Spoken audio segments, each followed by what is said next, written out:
দেখুন, ইউনূস নোবেল পুরস্কার পেয়েছে সে ফিনান্সে, অর্থনীতি ক্ষেত্রে তার গ্রোথ করেছিল, বাংলাদেশের উন্নতি করেছিল বা অর্থনীতিতে তিনি নোবেল পেয়েছে।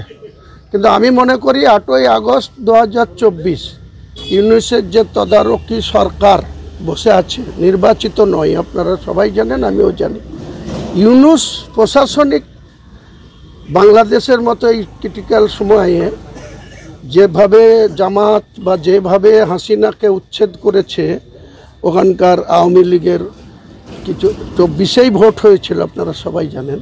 তারপরে সেই ভোটের কিছুদিন যেতে না যেতে যেভাবে হাসিনাকে দেশ ছাড়তে হয়েছে 5ই আগস্ট, সেদিন আমরা হাউসের মধ্যেই ছিলাম, হাউসে মমতা বন্দ্যোপাধ্যায় ছিলেন, হাউসে আমরা আমাদের এই বাংলার একটা ইস্যু নিয়ে হাউসে সর্বদলীয় বা বিশেষ করে অপোজিশন লিডারও সেটা মুখ্যমন্ত্রীকে বা আমাদের সরকারি দলকে সাপোর্ট করেছিলেন।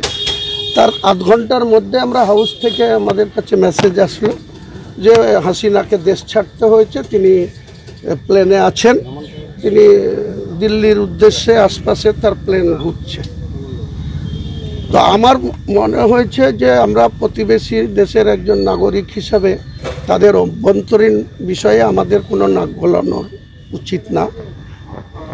আমরা শুধু এটুকুই বলতে পারি যে আমরা যে জেলায় বসবাস করি সেই জেলায় যাতে সম্প্রীতি বজায় থাকে, সেই জেলায় যাতে হিন্দু মুসলমানের মধ্যে কোনো উত্তেজনা না হয় এবং এখানকার মানুষ আমরা যেভাবে বসবাস করে আসছি সেইভাবে যাতে থাকতে পারি। কারণ এখান থেকে 55 কিলোমিটার দূরেই হচ্ছে ওদিকে বাংলাদেশ, আমরা একদিকে ওখানের যে উত্তেজনা, ওখানে যে সংখ্যালঘু হিন্দুদের উপরে যে টর্চারিং হচ্ছে, এটার জন্য ওখানকার প্রশাসন ফেল করছে।